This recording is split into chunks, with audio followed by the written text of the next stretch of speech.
Welcome to the Space Telescope Public Lecture Series. Tonight's talk, The Total Solar Eclipse of April 2024, by Michael Kirk of the NASA Goddard Space Flight Center and John Maple of the Space Telescope Science Institute. I'm your host, Dr. Frank Summers from the Office of Public Outreach here at the Space Telescope Science Institute. And as always, I want to thank the tech team that brings this to you, Thomas Marufu and Grant Justice. Our upcoming talks. In April, we have a talk on gamma ray bursts, spectacular explosions from the distant past. And this one is a transatlantic talk from Giovanna Pugliese from the University of Amsterdam. So this will be a lot of fun. In May, we have Stellar Astronomy in Search of Dark Matter from someone at our own institute, Eduardo Vitral. And in June, we will talk about Webb observations of planet formation. Studying the formation of planets is one of the main drivers of the Webb Space Telescope, and Nicole Arulanantham, I really gotta practice these before that comes up. Nicole Arulanantham will be talking about that in June.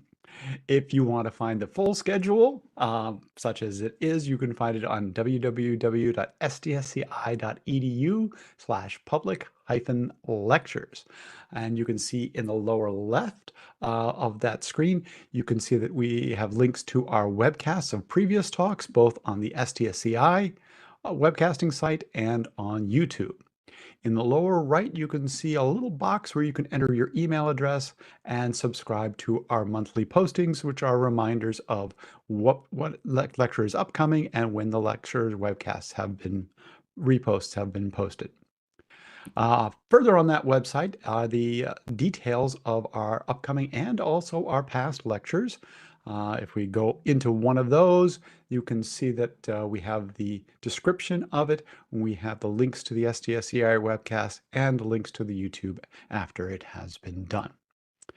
Our email, as I told you, it's easiest to just sign up at the website, but you can also get reminders, sign up for our YouTube channel, which is youtube.com/Hubble Space Telescope. You'll get new video notices and reminders of our live events, such as this one. And finally, if you have comments or questions, you can send them to the email address publiclecture@stsci.edu. If you would like to follow our institute on social media, we run the social media channels for Hubble Space Telescope, for the Webb Space Telescope, and for our institute on Facebook, X, YouTube, and Instagram. The news for the universe from March 2024. I'm only doing one story tonight, but it's a combination story, and it's quite a story. A supermassive black hole at the dawn of time. Now, this story starts with a Hubble discovery back in 2016. And it was in this survey, the Great Observatory's Origin Deep Survey, Northern Field, which henceforth will be known as GOODS North. And in the GOODS North field, they looked at tens of thousands of galaxies, and they discovered one object in particular that was of particular interest. And it's been called GNZ11. And the GN, of course, stands for GOODS North. The Z11, well, that has, all right, let me explain that a little bit in detail. So when you look at the spectrum of a galaxy, there is a particular feature in the spectrum called the Lyman break, okay? And short word of the Lyman break, there is very, very little emission, okay? So there's the big jump in the spectrum, in the brightness of the spectrum at the Lyman break. And when you get a highly redshifted galaxy, i.e. the light has been shifted toward the red to longer wavelengths, that Lyman break can pass through out of the ultraviolet across the visible part of the spectrum and into the infrared. That's for a very highly redshifted galaxy. All right. And so when you look at that galaxy, if you could get its spectrum, what you would see is that in the infrared, you're getting a good amount of brightness, but then there's this big drop and almost no brightness shortward of the Lyman break. And that gives you a good measure of the redshift, how much the light of this galaxy has been shifted. So when they looked at this galaxy in Good's North, they did not have a spectrum, but they did have several filter band observations. They had observations in the blue/ultraviolet, and they saw nothing. They had observations in the visible to the near infrared, and they saw nothing. But going as far into the infrared as Hubble goes, they saw something, which tells you that the Lyman break was in between the filters where they saw nothing and when they saw something. And from various scientific ways you can do it, you can estimate the redshift. Okay, and the redshift for this galaxy, as you might have guessed, was estimated to be at 11.1. Now, that may mean nothing to you, okay? But it's actually extremely important because most of the galaxies that we were discussing when I was in graduate school, way back when, right, were redshift 2 and 3, and the really high ones were 4. All right, now we're up at redshift 11. That means that this one is much, much further out in space and much, much further back in time. And as you can see on this slide, this galaxy at redshift 11 would be 13.4 billion light years distant. And in a universe that's only 13.8 billion years old, that means you're seeing this galaxy as it existed 400 million years after the Big Bang. All right, in 400 million years, you're developing this. Well, I don't really want to call it a galaxy. I'd rather call it a proto-galaxy, okay? Because it's in development, okay? All right, but if you notice from that previous slide, the observations for this are best done in infrared.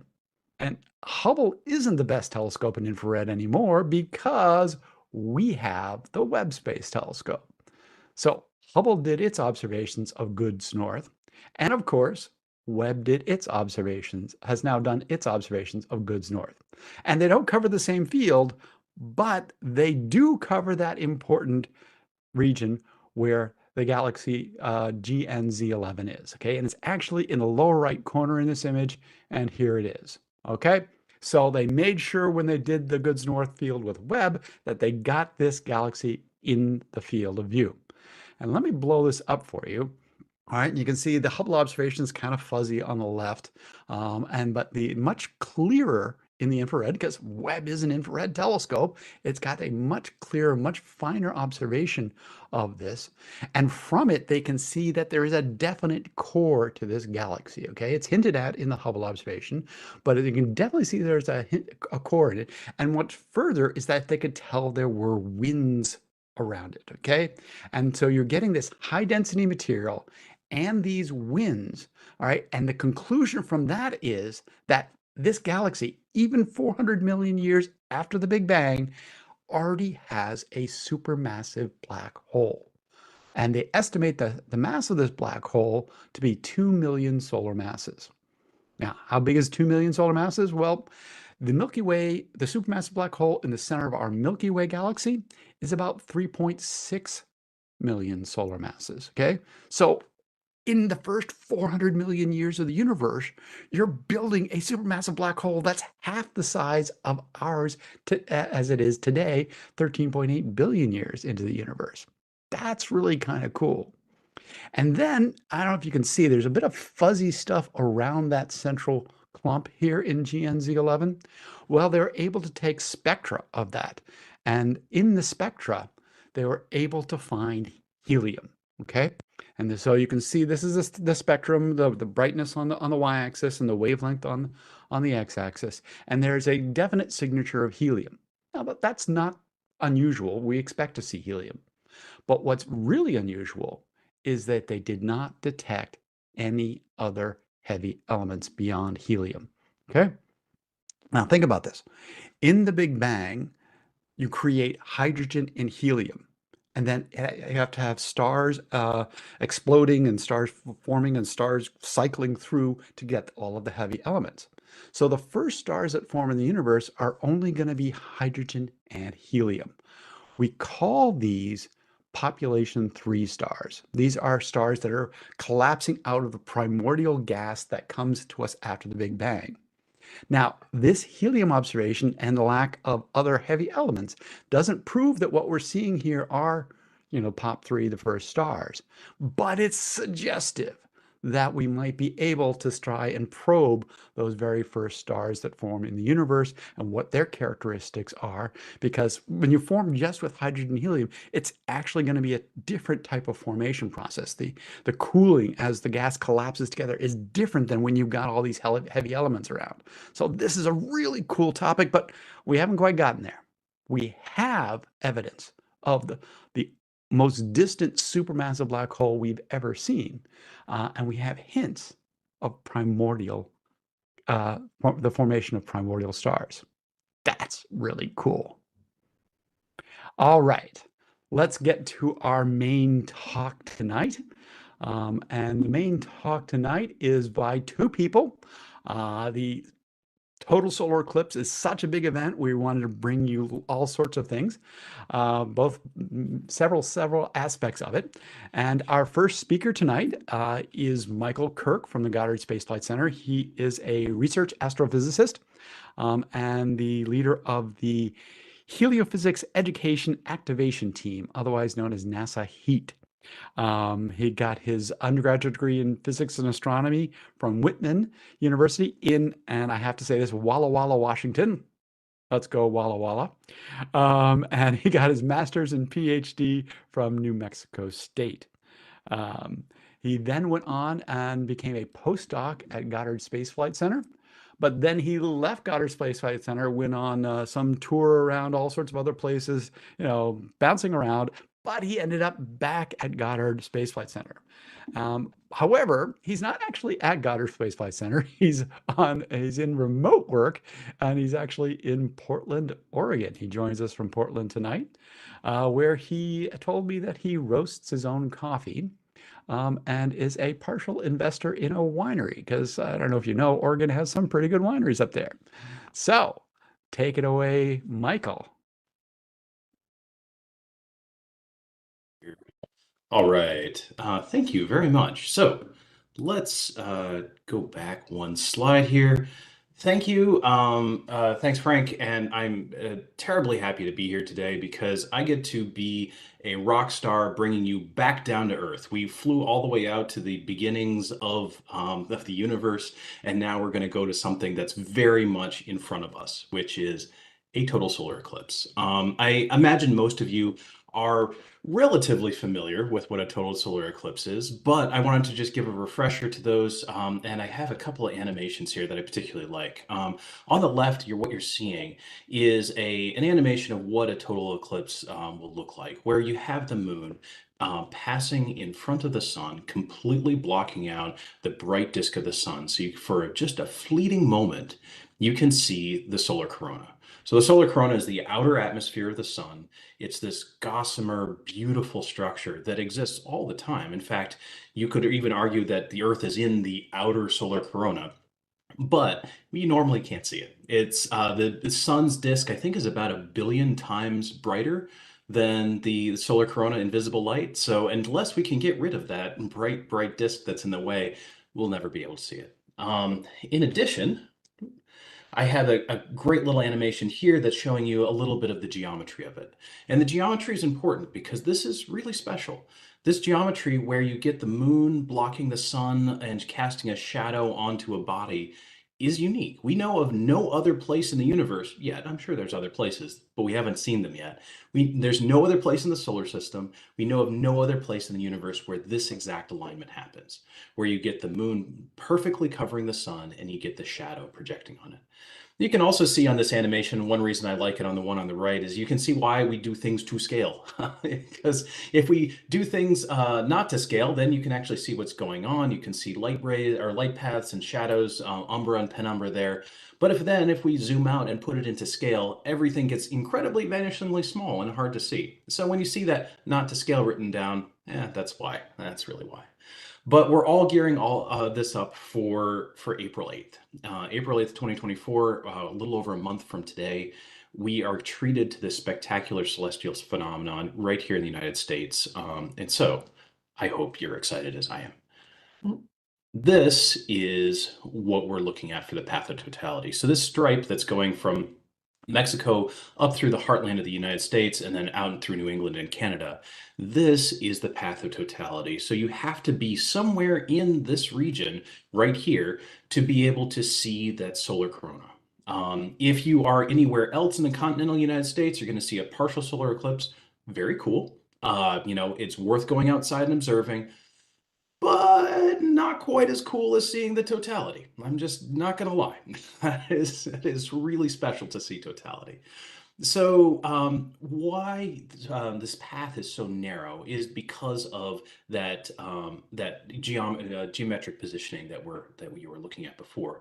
The shadow of the moon casts a very small, about 100-mile wide path that sweeps along the planet. Down in the lower right, you can see what that path looks like zoomed out, so you can see the entire globe. It's in purple there, where the deeply shaded purple is where totality or the eclipse is near maximum, with totality that dashed line. And then as the purple fades out, that's less and less of a partial eclipse. So most of North America is going to be able to see at least a partial eclipse. Along the path, the eclipse comes on shore in Mazatlan, Mexico, sweeps up through in mid-afternoon through Dallas, through Indiana, through Ohio, Pennsylvania, Great Lakes, and then out through Maine and then Canada. The eclipse will last almost 4 minutes in these places, which is pretty spectacular because the one in 2017 just lasted a couple. So if you saw the one in 2017, come back. This is a fantastic encore, and important too, because the next total solar eclipse that's going to happen in the continental United States isn't for 20 years. If you want to see the next one in somewhere in the United States in general, 2033, the north slope of Alaska is going to see a total solar eclipse. So we're still very long way from anywhere in the US from seeing a total solar eclipse. So this is another reason why it's very special on April 8th. All right. So what are you going to see during totality? This is a question I get quite a bit because it's a little bit misleading sometimes, the images that you see during totality. So the image on the right is a highly processed scientific image. The colors there represent different polarities of light, and then you can see this fine structure of the solar corona coming out of there. And that's usually the pictures that are published in papers and on, astronomy blogs, astronomy picture of the day. All of those great sources are going to show you that picture. It's gorgeous and actually scientifically very interesting. And we'll get into that in a little bit. However, what are you going to see with your eye? Well, it's a little bit closer to what you see there on the left. Still, that one doesn't really do it justice because it is quite spectacularly beautiful. That one looks neat, but not beautiful. The one that you can see with your eye is stunningly gorgeous.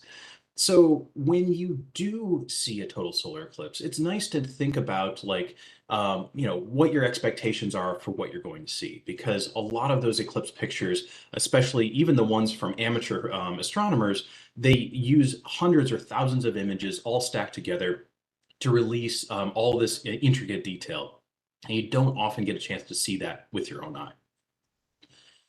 So what else might you see if you're on the path of totality on April 8th and you have clear skies, which is another issue.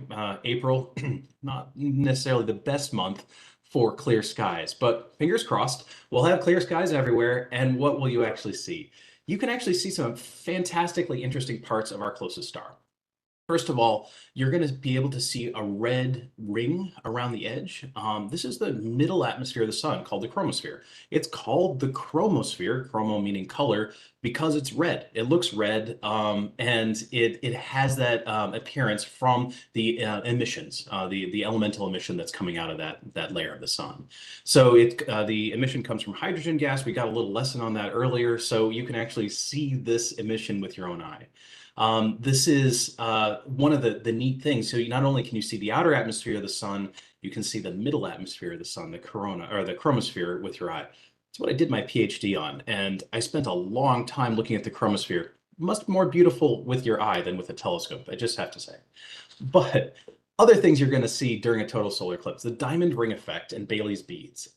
These are really neat features. If you just stop and just give it a pause to think about, the diamond ring effect is this bright singular point of light, or Bailey's beads are where, this bright ring that kind of breaks up into little bits, little twinkling bits of light. Those are caused by the rugged surface of the moon itself. So you have this sort of mountainous terrain, or maybe you have a crater on the surface of the moon, and then the sunlight peeks right through a valley right before it's eclipsed from our perspective. And that's sort of, I don't know, akin to maybe a sunset. You could think of that, of like the sun setting between the mountains and you just getting one last glimpse of the sun before it sets. Similar kind of thing, except with the moon. And except how we see it with this are these individual like little beads of light. Really neat to think about. Like the reason we see these things is because the Earth, because the moon isn't entirely smooth. And we can not only do that, but we can predict where these are going to be using the Lunar Reconnaissance Orbiter and all of the fantastic mapping it did of the lunar surface. So we have an amazing view of this topology. And the diamond ring effect and Bailey's beads 100 years ago was this grand mystery of what was actually going on. Now we have a map down to predict exactly where you're going to see that and how. Prominences. That's the last part of the thing that I wanted to highlight here, which is these loops of material, this hot gas, this heated plasma that's lofted into the solar atmosphere by strong magnetic fields. You get these loop-like structures, or these like twisting loops structures coming out of the surface of the sun into the chromosphere. And you can see that with your eye. Likely because we're approaching solar maximum, you're going to see a lot of it. And so when you go into totality, you can not only see the chromosphere just smooth, the corona and its interesting structure, but also you're going to be able to see solar weather, or the origins of solar weather, the origins of space weather from those prominences and those loops. Maybe if we're lucky, we'll even be able to see an eruption, which would be even more amazing. You see all eruptions a lot of times sped up in animations. We might be able, over 4 minutes, might be able to actually see something erupt on the sun with your eye. So I am very excited for April 8th. All right, I would be remiss if I didn't spend some time talking about eye safety, because this is very important. Most of you probably know you're not supposed to look directly at the sun, but I've just been spending the last few minutes telling you you should look directly at the sun. So what gives? Okay, what you need is special eye protection for direct solar viewing. These could come in the form of Eclipse or solar glasses. The NASA has produced, I want to say, over 2 million glasses and distributed them around the country. I know other foundations and organizations have produced tens of millions of these things. So if you don't have solar eclipse glasses, check with your local library. They likely will have some, especially if they are, or your local astronomy club. Those are two great places that we've distributed lots of glasses to. If you don't have solar eclipse glasses, there are other options. You can find your friendly local astronomer. Likely they'll have some solar filters for either binoculars or for a solar telescope there. Those are two examples. If you do have some sort of magnifying device for the sun, a telescope, binoculars, a magnifying glass, anything, the solar filter has to be the first thing the sunlight hits. So it's sunlight, it hits the solar filter, and then whatever else is going on behind the scenes. I mean, it can be a camera, it can be whatever lens, but it has to hit that solar filter first. It could be a handheld filter like the one down in the right-hand corner, and you're wanting to look for the ISO standard, the 12312-2, the international standard for safe solar mylar. I just have to emphasize that we do not want anybody to get hurt. And if you're using a magnifying device, the risk of doing serious damage because damages go up. So if you're using some sort of telescope or binoculars, use safe viewing techniques, be very careful because we want everybody to do this safely. All right, so let's get back into a little bit more of the fun science. What did we learn from solar eclipses? Yeah, they're not just beautiful, but they're actually pretty cool things. So going back in history a little bit, We've learned a few different things. One of the cool things is we discovered helium using the sun. So back in 1860, don't remember the date, but 1860s, there was an expedition to take a spectra. This fantastic introduction because we took a spectra of an eclipse and we're trying to get an idea of what does the sun look like back in the 1860s? What does the solar atmosphere look like? And they were able to pick out the different elements and different colors of light, and then they found a mystery color. And this mystery color corresponded to a new element, which was helium. And they named it after the sun, helium. And the helium on Earth is mostly found in the ground. We typically mine it. There's a little bit in the atmosphere, but where it was discovered was on the sun itself. Another major discovery, of course, which is the image there in the front, is the experimental proof of Einstein's theory of relativity.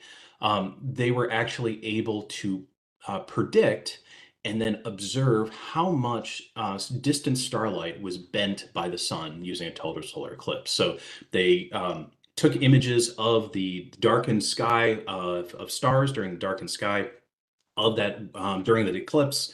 It got those plates, returned 6 months later to the same location on the Earth, took more photographic plates, compared the two, and they were able to see a noticeable shift from lights that were behind the sun, and the light was being gravitationally bent towards the Earth. Really cool stuff, and a really foundational principle for our modern society, and how we use modern technology was because of a lot of work Einstein did. Of course, there are Earth and Moon measurements that we continue to make measurements of. We refine measurements of Earth's and Moon's orbit, and we can also track the slowing of the Earth by the gravitational forces of the Moon using eclipses. We can track where the difference between an eclipse's predicted path and where the actual path is, and that difference between the predicted and actual path can give us an idea of how many milliseconds this Earth's rotation is slowing down by every year. It's something like one point something milliseconds per year that the Earth is slowing down by. It is not much, but it's not nothing either. So all of these things have gone into really a foundation for modern astronomy and modern solar physics. But there's also a little bit of an artistic side to this because before we had photographs, we used, scientists went out and drew pictures of the sun. And so we have a rich repository of solar eclipse paintings that date back even further. And the image on the left there is a painting from March 25th, 1857, that you can see solar structures that we know as helmet streamers and jets.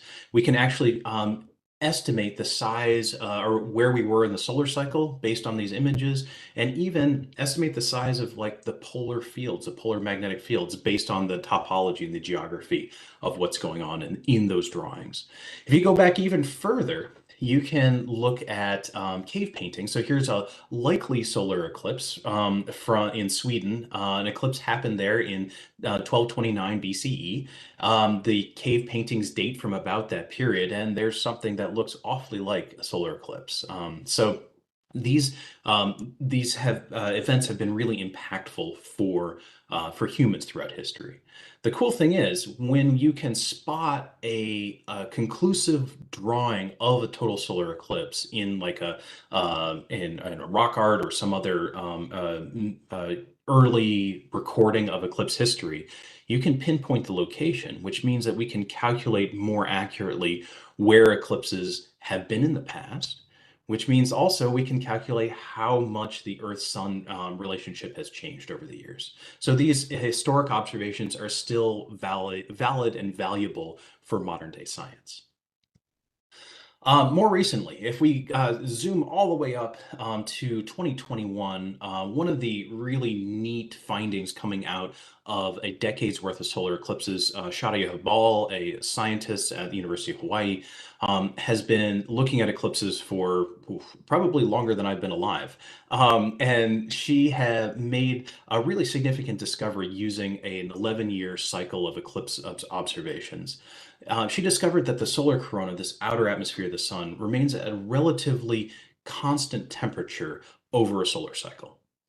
That's significant because the sun changes a lot during a solar cycle. It means that the mechanisms that burst out solar flares and erupts coronal mass ejections and have all of these dynamics on the sun aren't the process that's heating the corona. Because if they were heating the corona, then in solar maximum, you'd get a hotter corona, and solar minimum, you get a cooler corona.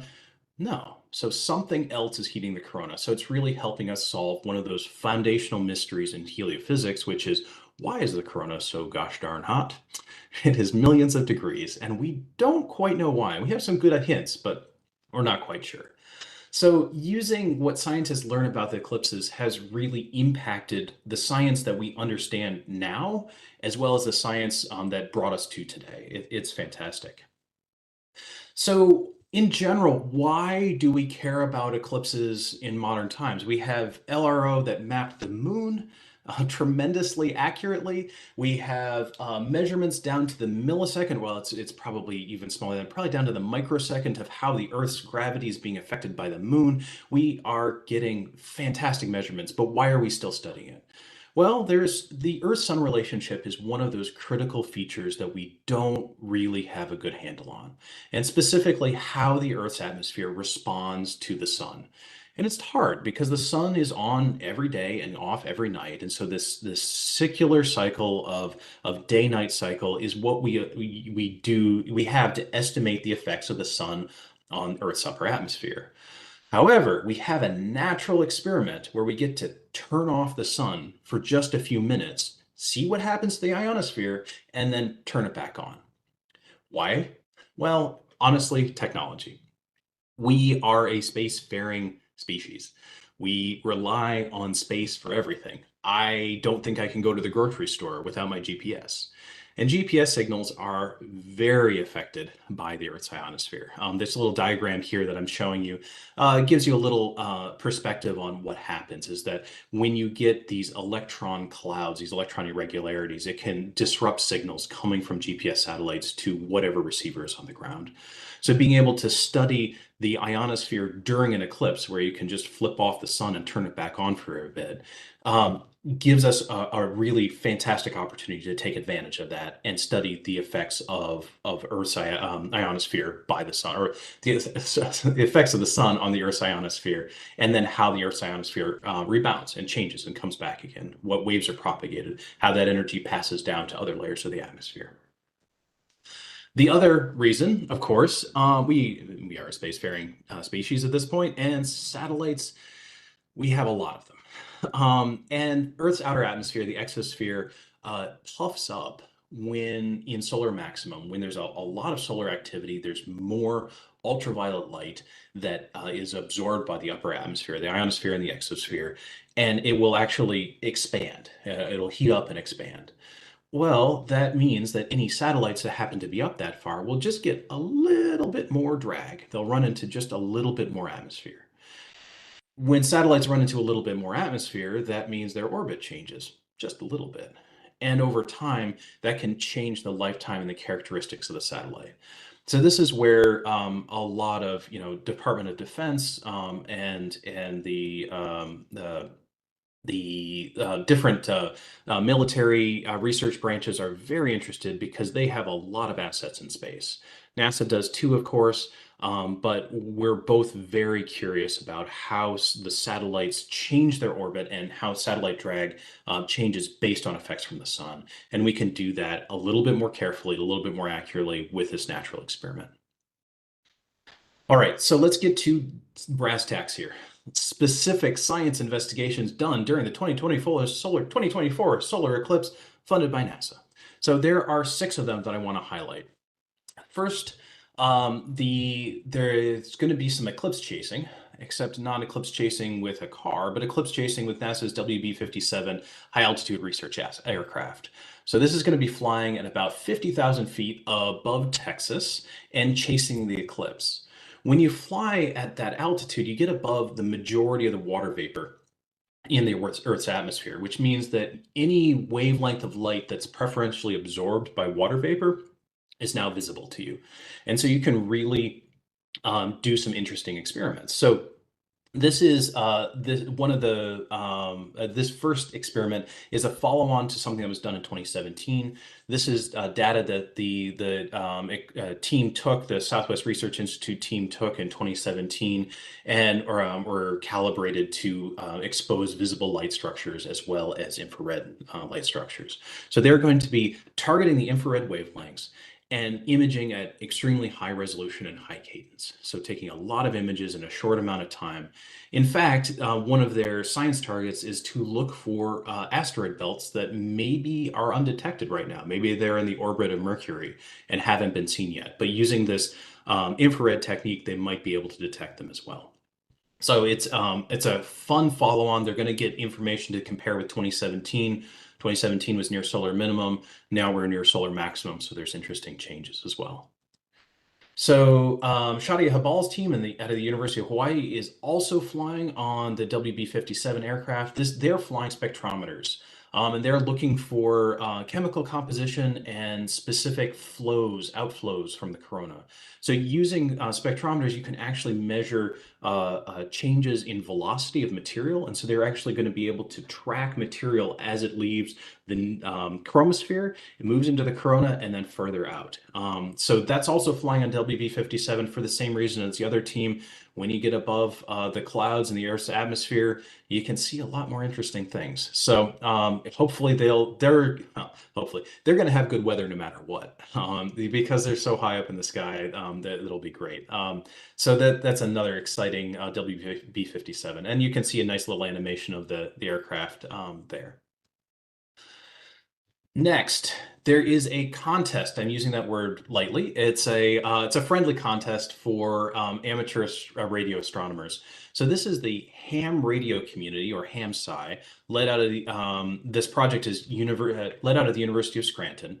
And they're using an interesting property of ham radios. So ham radios are, consumer electronic radios. You can buy one yourself, and you can communicate with people over great distances by bouncing the radio waves off the underside of the ionosphere and then back down to Earth again.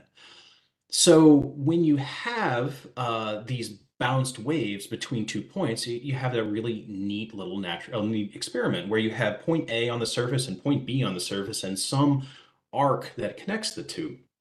Well, one of those, it's kind of interesting. Maybe you can talk to somebody far away, thousands of miles away. But if you have hundreds of thousands of those, I think they're looking for 700,000 point-to-point contacts confirmed, you can build up a map like the one that you see here on the left. And this map is a reconstruction of the observations that were done between transmitter and points, transmitter and receiver, and the 2017 eclipse. Using this technique, they're looking to go even further this time by reconstructing the underside of the ionosphere, because those waves bounce off the underside of the ionosphere. Depending on those fluctuations, those gravity waves that are set up, the other undulations that happen in the ionosphere, those pathways will change and you'll get different ringing effects. And so they can use sophisticated models of the ionosphere to actually reconstruct the underside of the ionosphere and its changes during a total solar eclipse.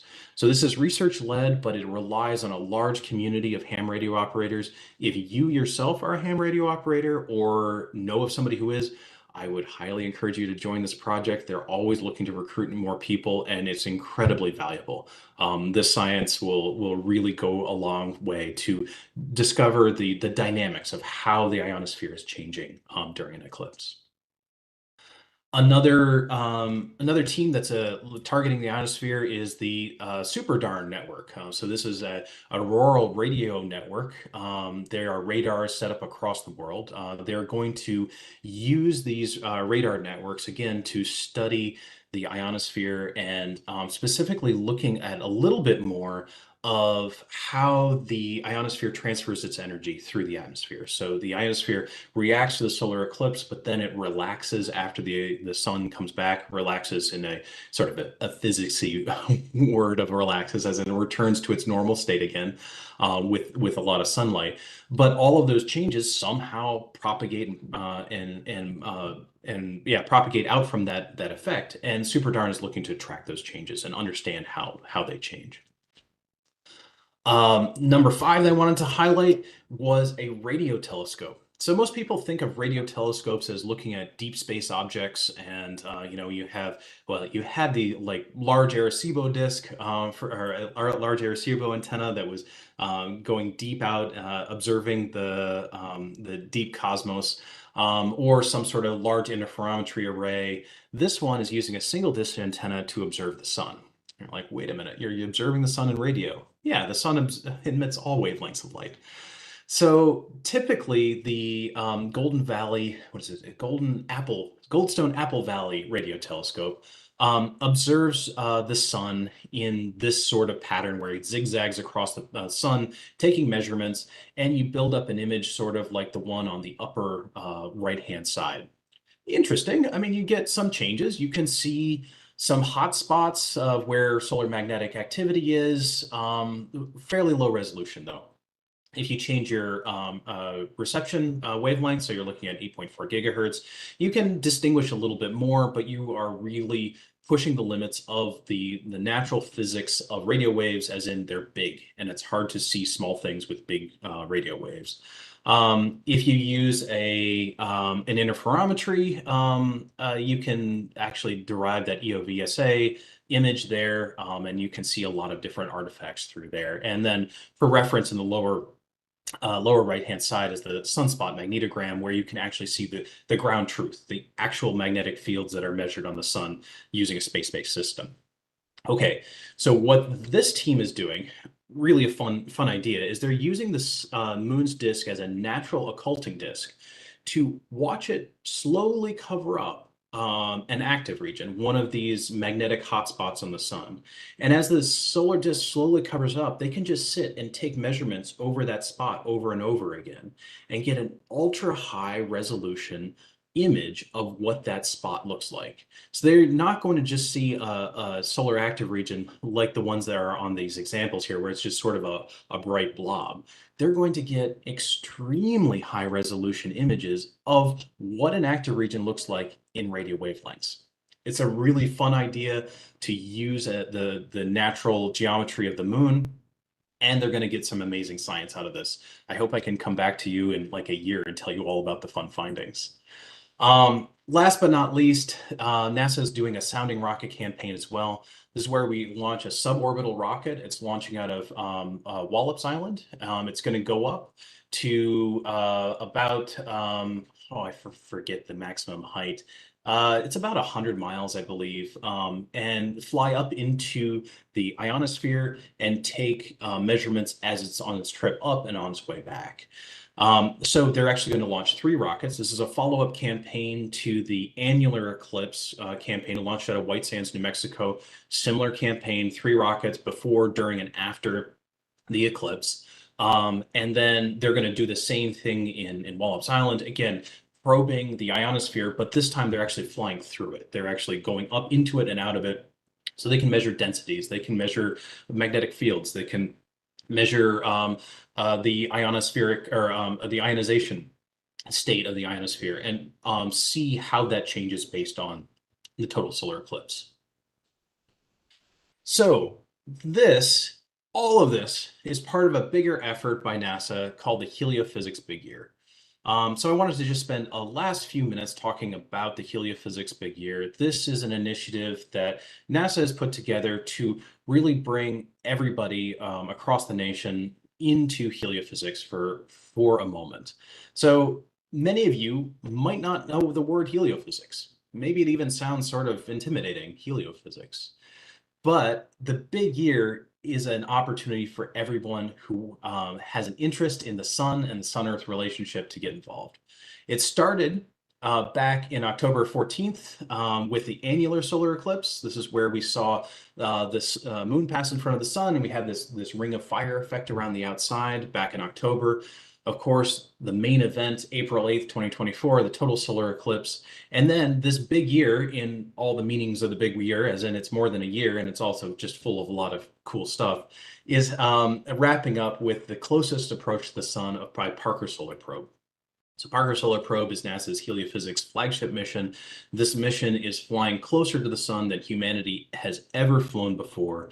That is dipping into that outer, or that I would guess the inner layer of the corona. It's past the Alphane surface, so it's where the sun can actually still have an effect on the coronal processes. It's passing through that surface December 24th of this year.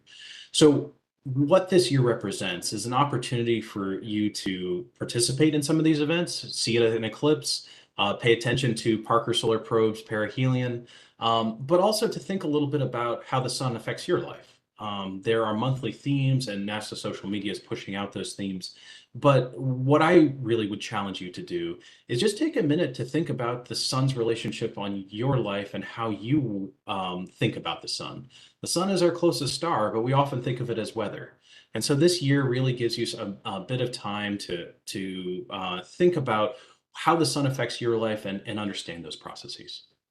So thank you very much for your time, for your attention, and I will stop sharing and pass it over to my colleague. All right. Thank you, Michael. That's wonderful. John, if you would like to join us, and John Maple is 10 years here at the Space Telescope Science Institute, and I've had the pleasure of working with him all of those years. In particular, he is an educator, a former elementary school teacher. We bring in teachers who have experience in classrooms to come help us design our materials here in the Office of Public Outreach. And John and I had some wonderful times going around giving educational talks, mainly to teachers, actually, teaching teachers how to teach the students. And John, let's see, the thing I was going to tell you about John, I always have to use humanizing, is known about John ever since I met him is he's a big, huge Orioles fan. The Baltimore Orioles have not been the best team over the past decade, but he's made it through the lean times, and we now have a competitive baseball team here in Baltimore, so that has made his life a lot better this year. So, John, take it away and tell him what you're going to say. Tell him about the eclipse. Thanks. Thank you so much, Frank. Appreciate that. And it is the good times are coming for us in Baltimore because everyone's attitude and life John, we're revolves. seeing your presenter screen, not the. Thank you, Frank. Let me stop this. Here. There we go. Thank you, Frank. So what I'm going to talk about today is that here at the Space Telescope Science Institute, we are the Science Operations Center for Hubble. We are the science and flight operations for Webb, and coming soon, the Nancy Grace Roman Space Telescope. And the thing about space telescopes is they're great at looking out into space, but in a special event like a solar eclipse, Hubble, Webb, and Roman will miss out on those. Not that they're going to miss out on the science, but they just can't turn themselves around and take a look at the sun. We have very sensitive instruments that don't like looking at the sun. They love looking at other stars, just not our sun. So what I'm going to talk about is what those special instruments are that our space telescopes have that can work with and help us make discoveries around other stars. Specifically, also thinking about exoplanets and gravitational lensing. So the special instruments that we're talking about are coronagraphs, and they're instruments that can block out the light from other stars so that we can see those dimmer objects around them. Exoplanets we look at, and we can tell they're there because a planet goes in front of the star. We can measure that sunlight, and we know that it dips, so there's got to be something there. We can analyze the light that passes through that planet and look at and see, oh, what are those cool things that are in that light? What's getting blocked? What's coming through? That tells us through spectroscopy what we're looking at and what that planet is. And the big question is, like, is there life out there? Is there life on this planet? Could this planet have life? And then I think one of the coolest things about Hubble, when I started about 10 years ago, it was starting to be a big thing, was gravitational lensing, and how we can see farther because there's massive objects in the way and it bends light. It's just mind-bending science and ideas that when I came to start working at Space Telescope, I was like, I am now not anywhere close to being a smart person working here, because the people that work here are just on a completely different level. So that's kind of a highlight overview of the things we're going to talk about here. First of all, my favorite is Hubble, workhorse of astrophysics, can do everything and anything. And so Hubble has that one of those special tools called a chronograph. It's on the instrument on Hubble called the Space Telescope Imaging Spectrograph, or STIS. So Hubble's able to look at things in space that are very bright, block the bright part out, and take a look at what cool things are nearby and take spectra. And that spectra is really how astronomers and scientists can look at an object and say, this thing has methane on it, this thing has water vapor on it. Because obviously Hubble does not fly to the nearest planet, star, galaxy and go, hey, what's going on here? We can only take in what is sent to us, and that's the magic of Hubble and Webb and soon to be Roman. So just like Hubble has coronagraphs, Webb also has coronagraphs. So we look at inside of Webb, we have NIRSpec, NIRISS, NIRCam, and MIRI. This very fancy image that is created here at the Space Telescope Science Institute by our amazing graphic designers, have this little icon for coronagraphs. So the NIRCam, MIRI, and NIRISS all are able to block out that extra bright light, so Webb can take those exacting details and spectra that other telescopes, maybe ground-based, other wavelengths, aren't able to get. And that's what gives us the amazing insights that Webb is sharing with us now. And then the soon-to-be really cool one coming out is Roman. Roman is a different kind of telescope because Roman will take an image of a survey of a much larger area than Webb or Hubble would do, but still be able to get that Hubble quality image. So on Roman, there's going to be a chronograph instrument. It's a technology demonstration. So they're sending it to help inform the next space telescopes to understand how is this going to work. It's the first of its kind to go into space, to try and help us detect these extremely faint exoplanets. So Roman will take a massive image, and then it'll be a lot of working in surveys and in the I'm blanking on the word now, but looking back at those observations of lots and lots of people looking at the same image to find these exoplanets that maybe are possible with this instrument. And so this is an image of Beta Pectoris from Webb recently. This is one that's showing how the coronagraph actually works, so that everybody understands stars are not a five-pointed star shape. They're just something us teachers, we love to put on papers, make everybody think this is what a star looks like. In this case, this star is not really there. We put it there so that you're like, this is where the star is. And this kind of a Saturn-y kind of looking shape with a circle in the middle here and the elongated triangles coming off the side, that's actually the coronagraph that's blocking out the light. So that we were able to see cool things like the cattail coming off the right side of the image. And we're not quite certain what that is, and that's the wonderful thing about science, is that we find one thing and we'll find 10 other questions to go along with it. So look forward to more Webb observations to find out what else is going on here. So this is just one example of a coronagraph. observation. This is another one. Once again, more teacher stars. We have one here, 4 here at the bottom. These are 4 different images, Cam, 2 by Mary, in different wavelengths of light, looking at this exoplanet, HIP 65426b. It just rolls off the tongue. It's an exciting name to say. It's the next one all the kids are going to be into. But it's very cool because Webb is able to get this detailed observation of this planet,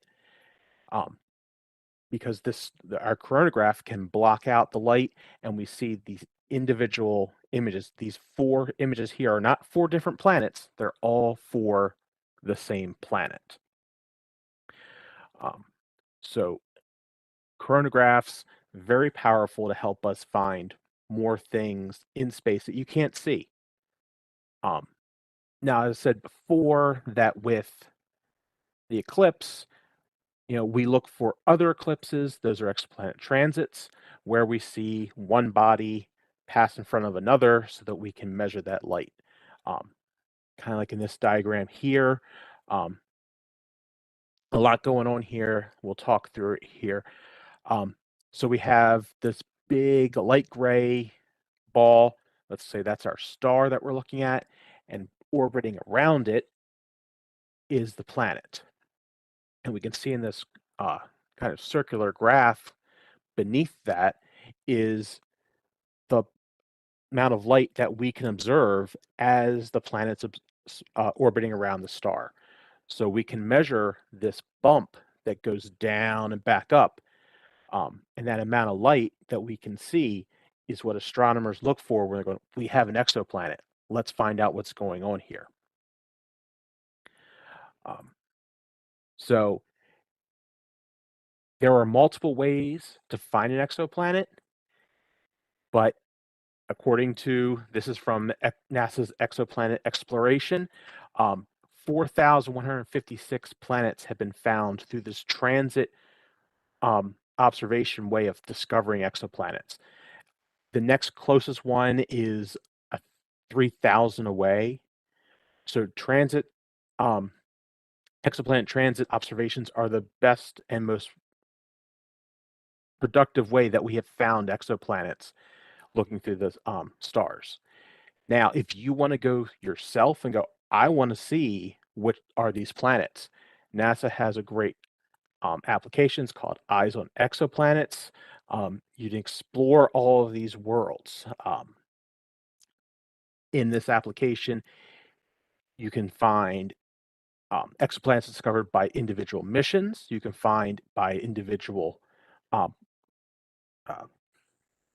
back here, individual ways to find those exoplanets. So it's after tonight, if you're like, I want to find out more about these exoplanets, here's a place that you can go find out about individual exoplanets. Right up here, this is a picture of the application. I didn't want to run it because it would crash my computer. But up here, this bright yellow box, I have browse destinations. It'll take you to different exoplanets you're looking for. So you can find those interesting ones. You can find those ones found by transits, those that are maybe found other ways, found by Hubble, found by Webb. Lots of fun ways. It's another fun application just to, take yourself and put yourself in the role of a scientist and find out what's out there and kind of dig into space on your own. That brings us to gravitational lensing, which is, it's beautiful and it's awe-inspiring. This is just a little diagram to kind of get a grasp of what the topic of how it works. On the far left, we have a galaxy, and that light from the galaxy is coming through a cluster of other galaxies, and that's about the middle of the image here. And you can see the light's coming in one direction, but when it hits that group of galaxies, it's bent, and it's bent towards us, so that light, the more light's coming to us, and that image we can see clear. We can see what's behind this group because these galaxies have acted like a lens, focusing that light towards us. And we get the awesome pictures like this. This is a Hubble image on the left and a Webb image on the right of the same place. So this is one of the awesome things about Hubble and Webb being telescopes in space at the same time, is that we can take images of the same place in space, look at it with Hubble's powerful UV and optical, and compare it with Webb's infrared, and together make great discoveries about what's out there, what is beyond what we can see, either in wavelength or actually through the use of gravitational lensing, pulling things so we can see them that wouldn't be possible just with a telescope by itself. And this is a galaxy cluster, so we're seeing stars, we're seeing galaxies. The actual lensing is these strips and ribbons that are kind of going through the image. But we also don't lens just galaxies. We also lens black holes. And one of the powerful things about Hubble is that we can see things over time and see that change as this black hole is changing its environment around it. And so that's one of the things we can use with lensing. And then this is of the star Arendelle, that we were able, the farthest star we'll be able to see, and it is also a product of lensing. So Hubble was able to observe this because of looking through the gravitational lensing of the cluster in front of it. Now, I myself am not a scientist, so I bring these pretty pictures instead and say this is of the a molten galaxy where the galaxy itself has actually been lensed and looks like it's melting in space. I think it's a really cool image. This is one you can find on Hubble site. We have a zoomable image of this. So you can zoom in and see all the cool little details now of what's going on in this galaxy, in this cluster. But like Frank also said, I'm an educator, so what I bring really is I bring resources and things so that you're excited about tonight. I want to go farther. What else can I do? So there are two places that I suggest to look for more information about eclipses. The first is science.nasa.gov/eclipses. It's a great website. NASA's pulling together all of its resources there, helping you find places where eclipse events are happening. But also at Space Telescope, we are a part of the program called NASA's Universe of Learning, and we've put together a web page on our website, universallearning.org/eclipse, where we go through in more detail gravitational lensing and exoplanet transits. On that page, we share more videos, more content. If you want to see pictures of gravitational lensing, we have a website called astropix.org, along with webtelescope.org and Hubble site. We also have interactives on viewspace.org. All these resources are available on our website, along with other exoplanet activities, images, and articles for you to read. That is where I am for tonight. Thank you for your time. Let me All right. Well, thank you, John. Thank you, Frank. Giving a good places for people to explore more, because that's one of the major things we like to do with all of our outreach programs, is not just give you information, but also give you pathways to explore more, both through NASA and through the Universe of Learning.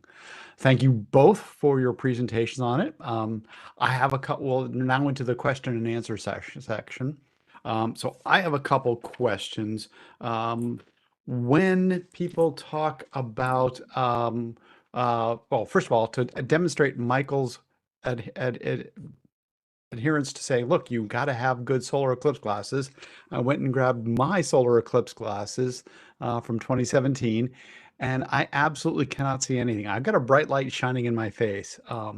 These are solar eclipse glasses, and it says right here, safe for solar viewing. Okay, please make sure that you get yours, especially if you're not in the path of totality. Because if you're not in the path of totality, you need the eclipse glasses to be able to. Once you get totality, then you can take the glasses off, okay? But only while it's total. Once the totality finishes, then you got to put them back on, right, Michael? Absolutely, yeah. Thanks for clarifying that. Also, if you're in the path of totality and you don't take your eclipse glasses off, you're going to miss the best part. So remember to take them off. I mean, you're not going to see anything in the eclipse glasses during totality. So you also, I just want to impress that, you naturally have instincts not to look at the sun. You, I don't know, come out of a shadow and into the bright sun and you squint, you look away. So you follow those instincts. If you are looking into the sun and it's uncomfortable, if you have your eclipse glasses on and it feels uncomfortable, go with those instincts. It'll help keep you safe. Also, if you have eclipse glasses from 2017, give them a little inspection first. Just, take a look at them, make sure there aren't any damage or pinholes or major scratches. If there are damage, I would encourage you to cut them up and get new glasses. But if they look like they're in good shape, the solar mylar is robust enough that it should be fine. You should be able to use them again this time. Yeah, even a pinhole can be damaging when you're talking about the brightness of the sun. All right, so we've had a bunch of questions go through. We've had a wonderful chat on YouTube.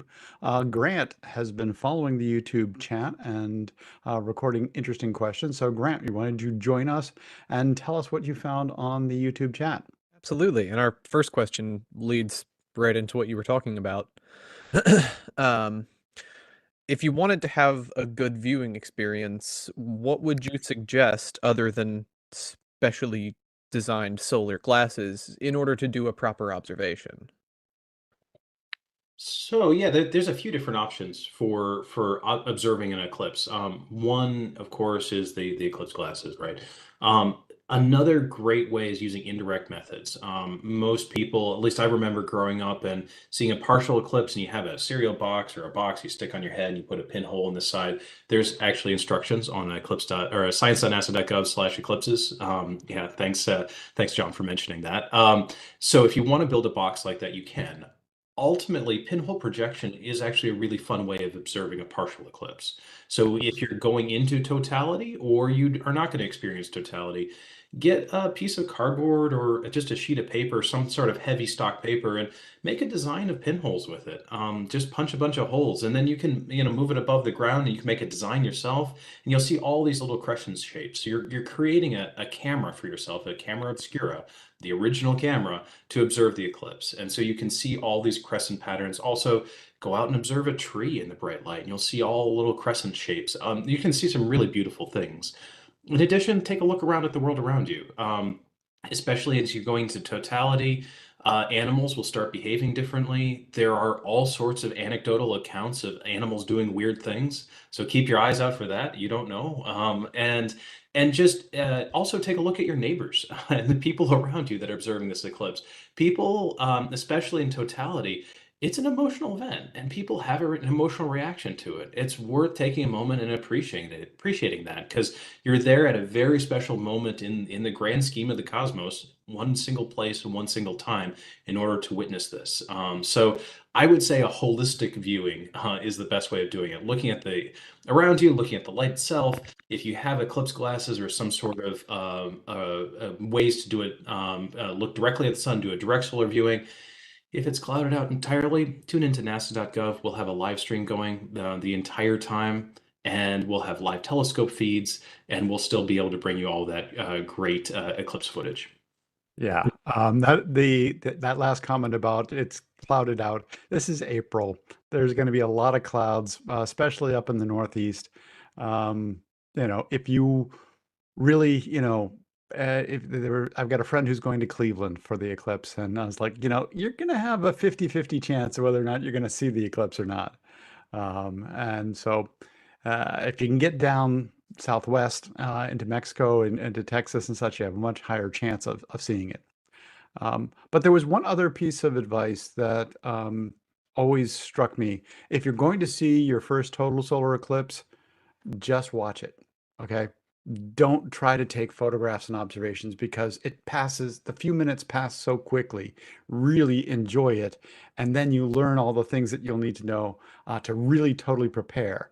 I've got some friends who are eclipse watchers and eclipse chasers, and they have all three of their separate of their cameras all set up to take different types of photograph, and they've got these giant checklists that they're going through to make sure that they get their observations. That's really difficult when it's your first one. Yeah, you're going to see beautiful images online. You're going to have probably people that you're next to that have seen eclipses before take amazing photographs. So if it's your first one, just have a really good time. So speaking of preparations, John, was there any particular resource that you might recommend for people to really understand the idea of an eclipse in terms of the resources that somebody might look at before they go, so they really understand what they're looking at when they get there? I was about to ask that. Oh, thank you. Go ahead. Sorry, didn't mean to step on you. If I was going to prepare to go and see the eclipse, I would start with NASA's website, that nasa.gov/eclipses. They really have pulled together a lot. Their heliophysics experts like Michael are working to make all those materials available, and are first-rate materials to understand what's going on. Do they have an eclipse duration calculator on there? Because, you don't have to be exactly on the center line and you still get a really good, really good view Yeah, of it. so there should be a duration calculator coming out. I was just in a meeting today where they got the iframe embedded on the website, so it should be out soon. If you saw the one from the 2023 annular eclipse, it will have a very similar feel to it. In addition, there are several NASA partners that are putting out eclipse duration. So if you go to the National Solar Observatory, this is a NSF funded project. They have an interactive Google Eclipse map where you can put a pin anywhere and get the timings of an eclipse and the totality. So yeah, the National Solar Observatory is a fantastic resource for that too.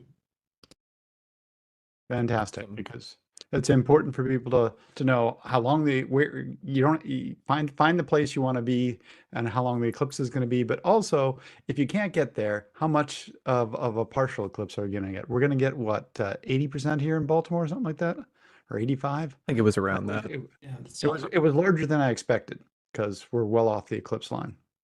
Yeah. So I want to have a follow-up and then I want to talk about the eclipse line. John, since this is your area of expertise, what sort of citizen science or in the chat, one of our returning viewers is asking a local library if they have a telescope lending program or an event or something like that. Is there anything that you would suggest based on your experience?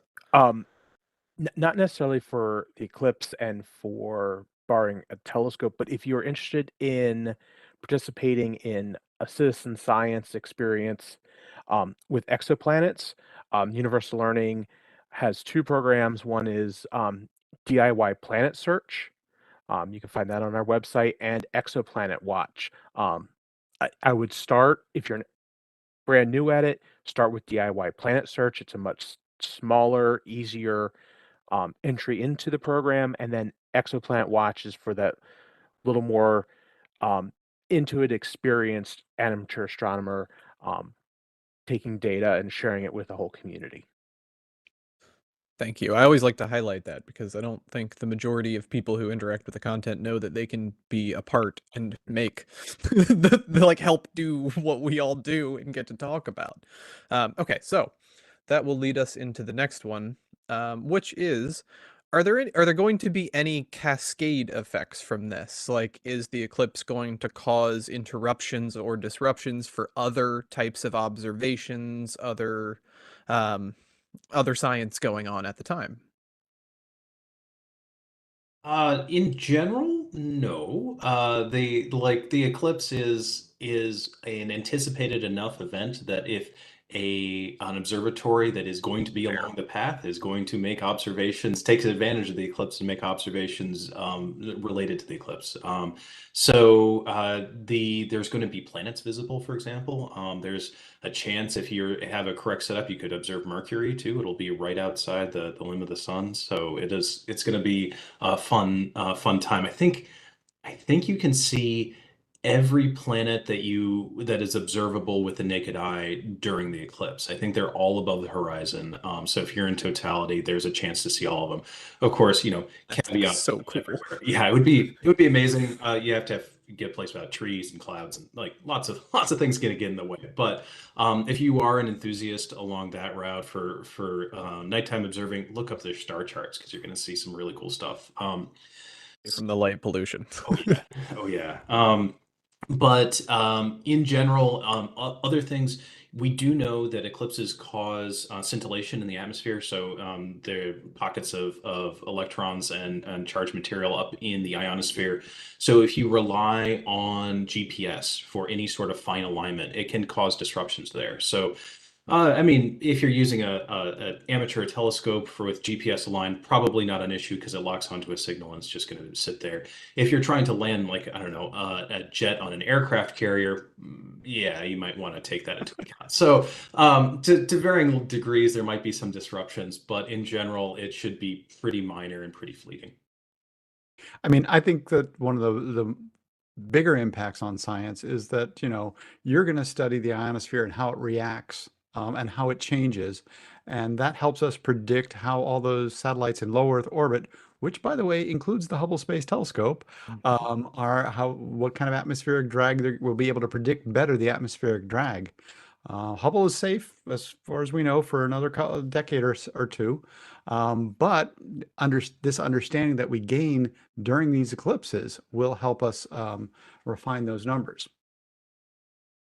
Awesome. Yeah, that's what I was trying to think. Like, there's a cascade effect from all of this that affects everything going on. And the chat said 5 planets: Mercury, Venus, Mars, Jupiter, and Saturn are going to be visible, at least for us in the northeastern Yeah, we've section. had a very active chat today, guys. Yeah, shout out to the chat, by the way. Y'all are great. So that I'm reading through to grab another one. Frank, if you have one offhand, go ahead.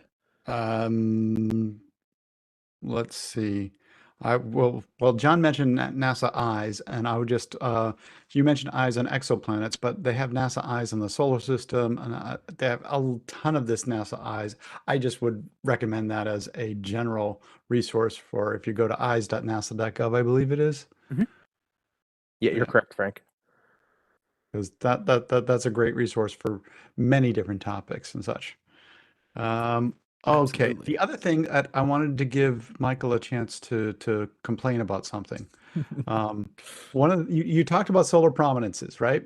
And one of the things that always bothers me is that so many people, especially those who think they're doing documentary style stuff, call those solar flares. And it's not a solar flare. I just wonder what does a heliophysicist say to things like that? An eye roll, and then we say, well, actually, so yeah, I mean, solar activity is all it's all driven by magnetic activity. So it's easy to get it confused in terms of which one is what part. The solar flare is when you get a magnetic reconnection event where a tremendous amount of light energy is released. So this is electromagnetic spectrum energy. It bursts out in a bright burst of light. You can observe it in ultraviolet. You can, if they're big enough, you can even observe it in white light, that's a really big one. But the solar flare produces a lot of that light energy. Then what can go along with it is a big disruption and reorganization of magnetic fields. And when that happens, they can actually move material off the sun in a coronal mass ejection. And so what ends up happening is that they get conflated because they can happen at the same time. You get a flare, it disrupts things, and then a mass ejection happens. They can also happen separately. You can get a flare without a mass ejection and a mass ejection without a flare. So that's why they're different. And those filaments are these big plumes of matter that are just hoisted up into the atmosphere and held there by quasi-stable magnetic fields. It doesn't take a whole lot to make that quasi-stable unstable, and then you can get a mass ejection. And so that's how you get all of these terms sort of swirling around in your head, because it is all contributing to space weather at the end of the day. It is all sweeping out through the solar system. It all impacts planetary atmospheres, Earth's atmospheres, astronauts. And so this is sort of part of the ecosystem that we exist in. But as scientists, we break it down into like phenomenological effects. All right, Grant, do you have any more questions Yep. out there? Yeah. So this is this might take a second to get through.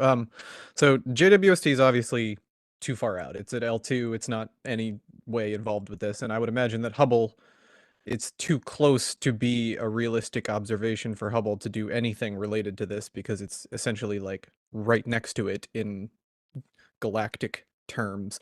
But that's what the chat is talking about now, is what would be able to do something like an observation for this if any of the low or outer Earth orbit or any stations that are up now, because we can do things with ground-based telescopes, ground-based observations, but we're having a debate right now to see if anything out there right now could observe this, but I think it's too close, if I'm not mistaken. Yeah, it's pretty hard to observe it from a space-based platform. Space is big. A lot of room out there. It's There's hard our to quote of the things. evening. You're right. Lecture series. Space is big. Yeah, I think you can quote me on that. Yeah, Michael Kirk says space is big. Yeah.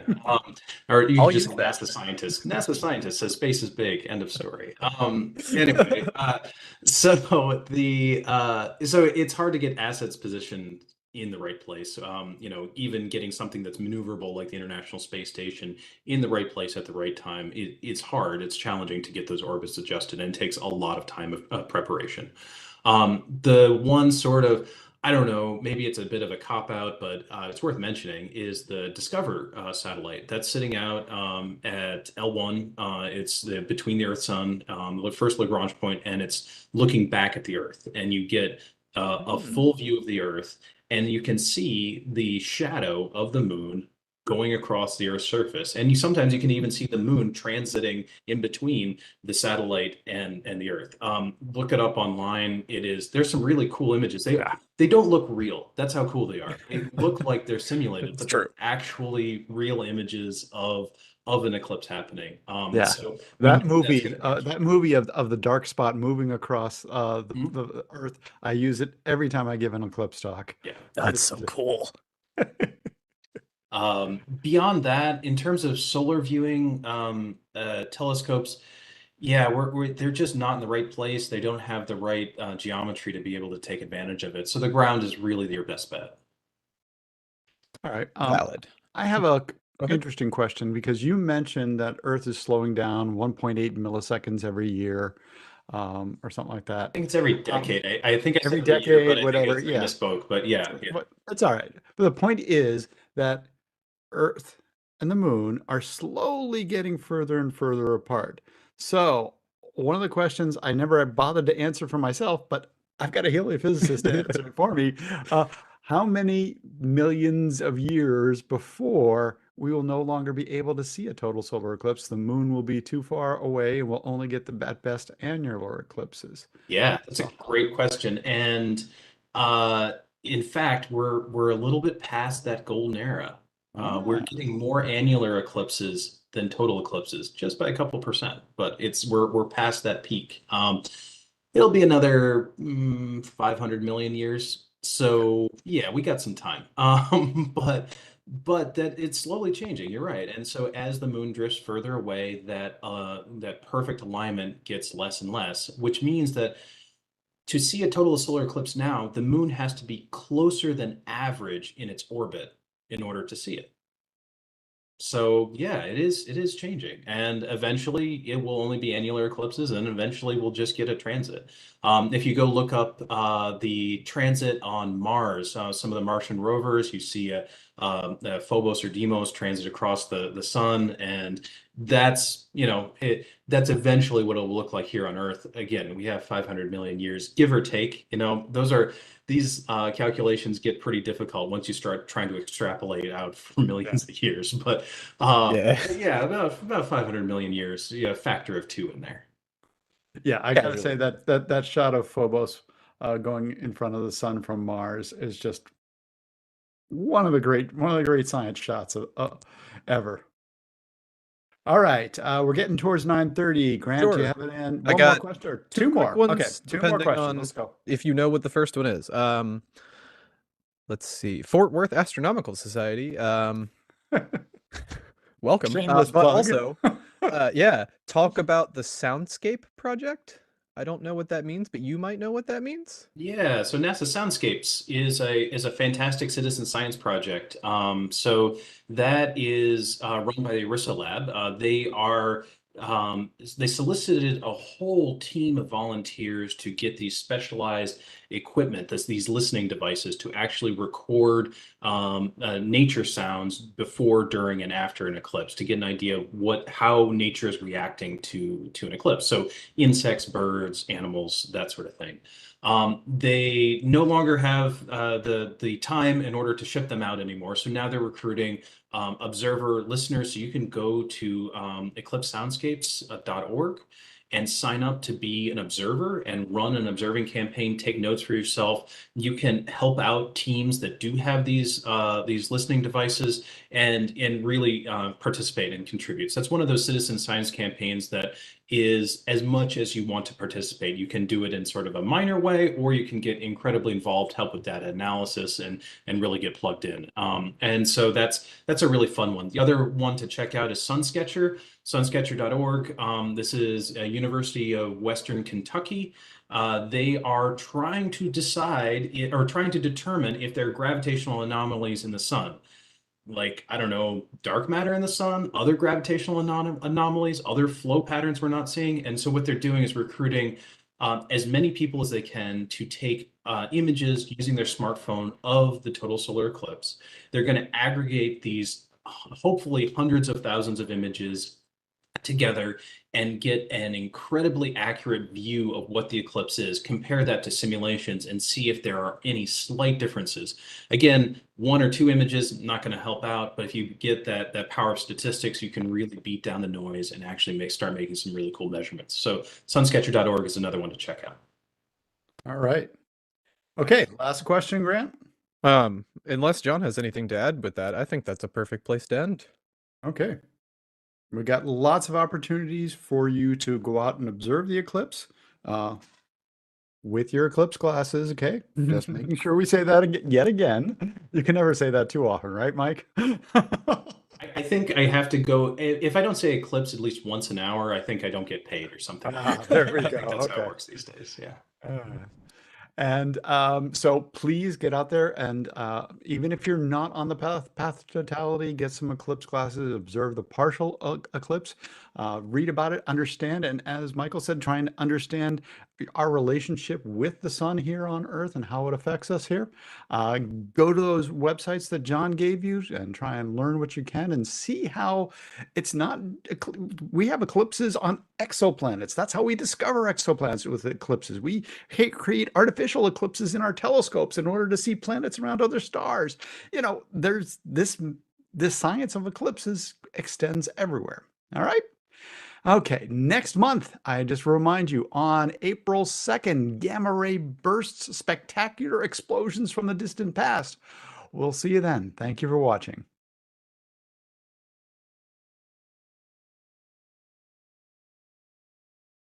All right, you are good. All right, thank you guys. Thank you.